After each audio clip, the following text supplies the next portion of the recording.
Exactly. And you know whose fault all of this is? Go on. Captain Cook. If it wasn't for Captain Cook, we wouldn't be arguing about any of this, or at least that's what activists would have you believe. Can you believe this? In Melbourne, another Captain Cook statue has been vandalised, this time in Fitzroy Gardens. Vandals, masked, of course, used an angle grinder to cut off the statue at the feet and then push it over and then paint on the ground beside the fallen Captain Cook statue, "The colony will fall." Of course, they filmed it all for Instagram. Have a look. Labour, to the Labour, to the one, to the Labour, to the Labour, to the what? Labour, to the Labour, to the what? To the what? To the Labour, to the Labour, to the what? They described on their Instagram post Captain Cook as a dead coloniser who met his just fate, being speared by locals in Hawaii. These people are plainly stupid, Liz. They don't understand the difference between exploration and colonisation. Captain Cook was not a coloniser. He wasn't responsible for Australia being colonised. He was dead 10 years before the first white person set foot on Australia. He was one of the great explorers of all time. Police should contact Instagram, find out whose account that belongs to and prosecute them. Well, you can just have anonymous accounts, so I'm not sure that that would work. Because isn't there some sort of identification? No, you sign up, you can put in a bogus name. I could say my name's Caleb Bond and be posting all day. It doesn't work that way. Good grief, I'm worried now. You're going to have all these accounts popping up. They're not entirely stupid, because even if they did know the history, I mean, arguably they wouldn't have been able to colonise Australia had he not come here and mapped the whole thing out. That would have been the Portuguese or the French or the Chinese. Yeah, but then they could hate them instead.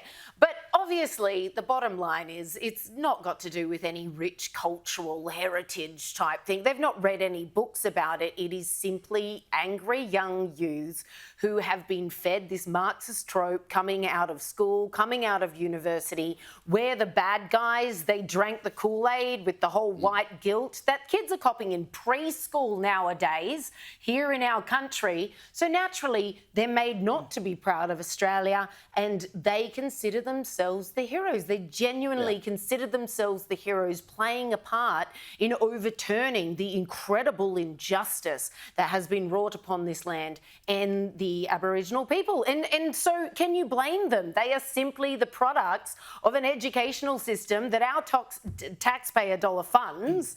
And these kids are coming out of our institution literally advertising to others. As you saw in that post, all you need is a few friends and a grinder, and hey, there's plenty more statues where this one came from, baby. Let's level them all. And they are making it look way too easy, and we've yet to see a single arrest or a slap on the wrist. But here's my thing. Who's to say that these kids wouldn't get off just as lightly as the climate cult do when they hold up traffic and swing from bridges and all the rest of it? Who's to say that they too wouldn't just get off lightly? If you can chant "Gas the Jews," who are living people in our community, and get away with it, why can't you topple a statue as if you're going to be in trouble for that? Where's the Jews, James? Oh, God, we couldn't possibly say it was "Gas the Jews." Good. Proves the point, doesn't it? Exactly, precisely. And I'm glad you touched on my usual rant about the timeline of Captain Cook, because he came to Australia as an explorer in 1770. He was killed in 1779. The first fleet didn't rock up until 1788. It is historically inaccurate to call him a coloniser, and these people don't get that because they have deliberately not been taught real Australian history. He did play his part. Well, of course he played. He mapped it out so they knew where to come. He played I'm his not part, but defending he's them. not a I'm coloniser. just saying. I just think that's a tired point now.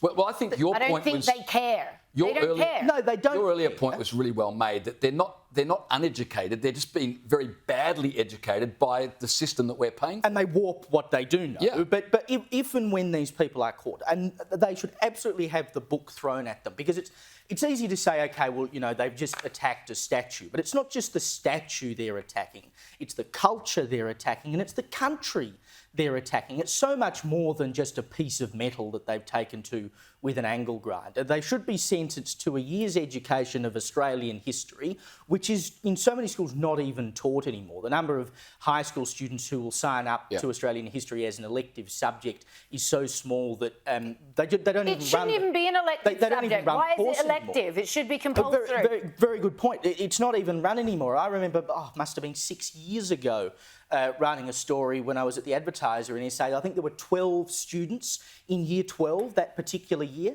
signed up for Australian history. So they had to get all these kids from all different schools to go to one school because they couldn't justify having one teacher teaching one student in multiple schools.